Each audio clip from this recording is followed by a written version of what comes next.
This law was given by the Robert Boyle in 1660 AD। ठीक है, जो boils ये लॉ है ये किया था, रॉबर्ट बॉयल ने किया था 1660 में। ठीक है, 1660 में दिया था। ठीक है, 18 में। This law deals the relationship between the volume and the pressure at the constant temperature। constant temperature पर जो वॉल्यूम एंड द प्रेशर के बीच में जो रिलेशन शो करे उसको हम क्या कहेंगे, बॉयल्स लॉ। ठीक है, स्टेटमेंट्स इसके जो है the volume of green mass of gas is inversely related with the pressure at the constant temperatures. ठीक है, जो वॉल्यूम है वो इनवर्सली प्रोपोर्शनल है किससे, प्रेशर से है एट द कांस्टेंट टेम्परेचर पर। ठीक, कांस्टेंट टेम्परेचर पर। ठीक है, तो ये इसकी स्टेटमेंट्स है किसकी है, बॉयल्स लॉ की है। ठीक है, इसकी मेन जो डेफिनेशन कहते हैं वही the volume of green mass of gas is inversely related with the pressures eight the constant temperatures. ठीक है, मैथमेटिकल एक्सप्रेशन हम इसको कैसे करते हैं, मैथमेटिकल एक्सप्रेशन कहते हैं volume is inversely proportional to the pressure, तो 1/p आ गया। ठीक है, एट द कांस्टेंट टेम्परेचर। ठीक है, जब इसको प्रोपोर्शनल की साइन हम जब रिमूव करेंगे तो के कांस्टेंट की हो जाएगी। ठीक है, तो v इज टू के कांस्टेंट एंड 1/p जो इसको इनवर्सली p है। ठीक है, प्रेशर है। ठीक है, तो डायरेक्टली प्रोपोर्शन हम k दिया है, डायरेक्टली की जो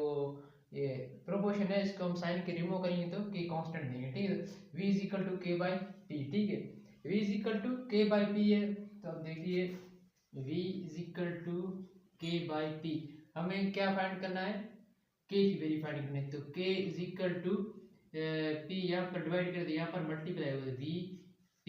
ठीक है, तो हम इनिशियल के लिए यहाँ पर क्या लिखेंगे, इनिशियल के लिए k is equal to v1 p1 at the final state से k is equal to p2 v2। अब देखिए इनिशियल के लिए हम v1 p1 करेंगे। ठीक है, k is equal to, and final के लिए हम करेंगे k, यहाँ पर 1 है, यहाँ k की वैल्यू 1 नहीं देंगे। ठीक है, p1 v1 is equal to k is equal to v2 and p2। ठीक है, उसके बाद देखिए k is equal to v1 p1 is equal to k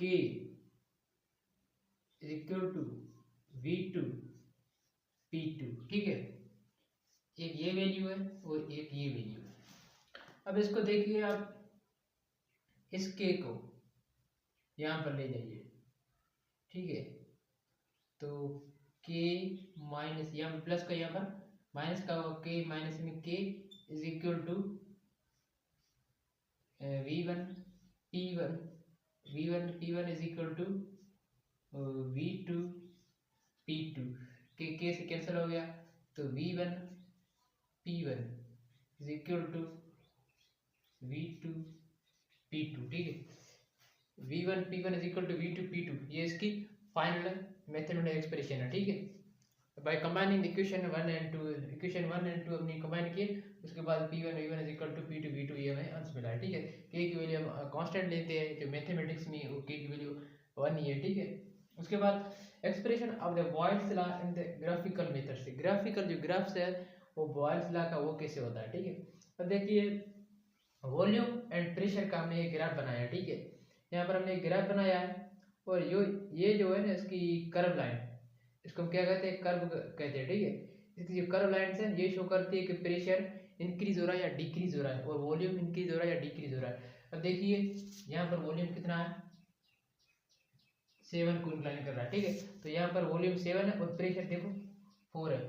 जब वॉल्यूम इंक्रीज है तो प्रेशर डिक्रीज है, और जब प्रेशर इंक्रीज होगी तो वॉल्यूम डिक्रीज होगा, ये एक दूसरे के इनवर्सली प्रोपोर्शनल है। ठीक है, the graph between the volume and pressure at the constant temperature is called as isotherm कहा जाता है। ठीक है, आइसोथेरिम हम इसको कहते हैं, इस ग्राफ को हम क्या, इसका नाम क्या है, आइसोथेरिम। ठीक है, उसके बाद this is the mathematical expression of the Boyle's law, जो ये इक्वेशन थी ये हमने सोल्व कर दी। ठीक है, उसके बाद इसका एक एग्जांपल है वो लेते हैं, जिसमें v1 हमें मिला है 500 dm क्यूबिक। ठीक है, और p1 मिला है हमें 4 atm।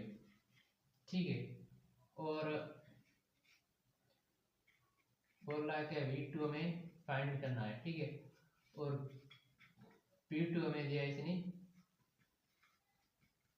180 एम। ठीक है, अब देखिए इसको हम कैसे सोल्व करते हैं। तो क्या हमसे पूछ रहा है P1 वो V2 पूछ रहा है। ठीक है, तो इसलिए हम सबसे पहले जो इसकी वैल्यू है ये पुट करेंगे किस इक्वेशन में। इस इक्वेशन का हम नाम देते हैं इक्वेशन मेन इक्वेशन। ठीक है, अब देखिए यहाँ पर हम लिखते हैं put the value in equation main. ठीक है, मेन इक्वेशन हम वैल्यू पुट करते हैं। तो V1 क्या है, इक्वेशन क्या है, V1 P1 is equal to V2 P2। ठीक है, वैल्यूज इनपुट करो। V1 की क्या है 500 और P1 की क्या है 4 इज इक्वल टू V2 हमसे पूछ रहा है, और P2 की वैल्यू क्या है 1 है। ठीक है, ये मल्टीप्लाई करो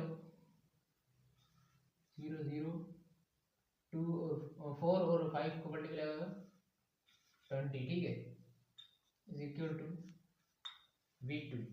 ठीक है, तो ये मल्टीप्लाई हो रहा है यहाँ पर क्या होगा डिवाइड होगा, तो V2 इज इक्वल टू 2000